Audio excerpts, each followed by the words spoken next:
अच्छा यहाँ देखो बच्चों, आज हम डिस्कस करेंगे लिक्विड स्टेट। इस चैप्टर में हमने 3 स्टेट डिटेल में पढ़नी है। सॉलिड पढ़ ली, गैस पढ़ ली, प्लाज्मा और बोस आइंस्टाइन कंडेंसेट का सिर्फ हमने इंट्रोडक्शन लिया था। अब हमने पढ़नी है लिक्विड स्टेट। लिक्विड क्या होता है? जैसे लिक्विड, जैसे पानी हमारे पास आम एग्जांपल है। अच्छा, इसकी जो प्रॉपर्टीज हैं वो आप फिर से भी बता सकते हो।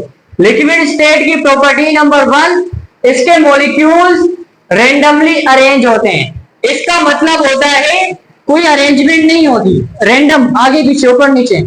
तो लिक्विड स्टेट के मॉलिक्यूल जो होते हैं वो रेंडमली क्या होते हैं? अरेंज होते हैं। इससे पहले हमने पढ़ा था सॉलिड, उसके क्या थे? अटैच हुए हुए थे। गैस के क्या थे? दूर दूर थे। लेकिन लिक्विड के क्या होते हैं? रेंडमली अरेंज होते हैं। तो पहला पॉइंट क्या है? Molecules are randomly arrange, point number 1। Point number 2, अच्छा मैंने बताया था जो गैस के मॉलिक्यूल्स होते हैं वो मूव करते रहते हैं, और जो चीज मूव करती है उसके पास कौन सी एनर्जी होती है? Kinetic energy. गैस के मॉलिक्यूल्स लिक्विड के मॉलिक्यूल से ज्यादा मूव करते हैं, तो मतलब उनके पास काइनेटिक एनर्जी ज्यादा होगी या कम? ज्यादा, क्योंकि वो ज्यादा मूव करते हैं। लेकिन ये हल्का हल्का मूव करते हैं, तो पॉइंट नंबर 2 क्या कहते हैं?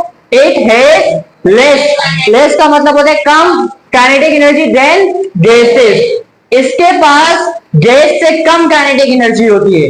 गैस के मॉलिक्यूल ज्यादा तेजी से घूमते हैं क्योंकि काइनेटिक एनर्जी ज्यादा होती है।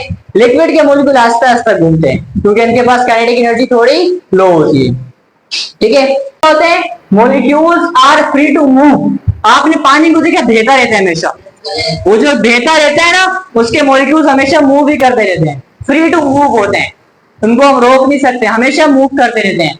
आपने देखा होगा, आप गिलास में भी पानी डालो ना, वो पानी इसमें भी हिलता रहता है।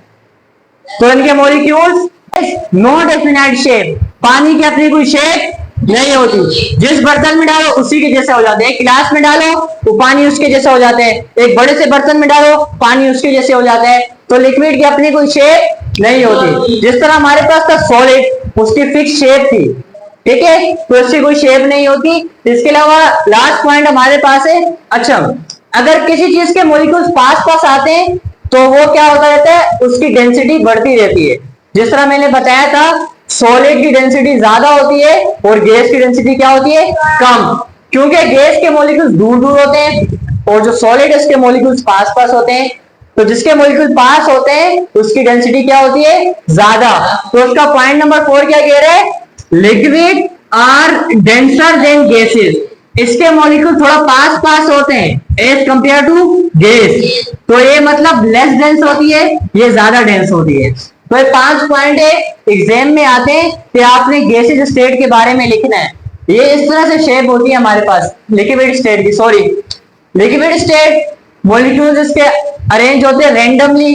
इसके अलावा पॉइंट नंबर 2, इनके पास काइनेटिक एनर्जी लेस होती है, हल्का हल्का मूव करते रहते हैं। पॉइंट नंबर 3 हमारे पास है फ्री टू मूव, हमेशा मूव करते रहते हैं। पॉइंट नंबर 4 हमारे पास है इनकी अपनी कोई शेप नहीं होती, जिस बर्तन में डालो उसी के जैसे हो जाते हैं। और लास्ट पॉइंट हमारे पास है ये गैस से ज्यादा डेंस होते हैं, इनके मॉलिक्यूल पास पास होते हैं और गैस के मॉलिक्यूल दूर दूर होते हैं, तो इनकी डेंसिटी हाई होती है। अच्छा, एक और चीज आपको पता होनी चाहिए, जो लिक्विड होता है ना, लिक्विड स्टेट, इसका पॉइंट क्या है? Not rigid. रिजिड का मतलब होता है सख्त। क्या पानी सख्त होता है? नहीं, तो मतलब वाटर इज नॉट रिजिड। और मैंने एक और चीज बताई, इसकी अपनी कोई फिक्स शेप नहीं होती। और लास्ट में इसका वॉल्यूम फिक्स होता है। वॉल्यूम का मतलब ये, एक गिलास में अगर इतना पानी है ना तो इतना ही रहेगा। ऐसा नहीं है कि आप इसको एक और गिलास में डालो तो उसका वॉल्यूम बढ़ जाएगा। वॉल्यूम हमेशा उतना ही रहता है। वो अलग चीज है कि आप इसको हीट करो या कूल करो, वो मैं नहीं कह रहा। मैं कह रहा कि लिक्विड का आम कंडीशन पे वॉल्यूम क्या होता है? फिक्स। इसकी फिक्स शेप नहीं होती और ये रिजिड भी नहीं होता।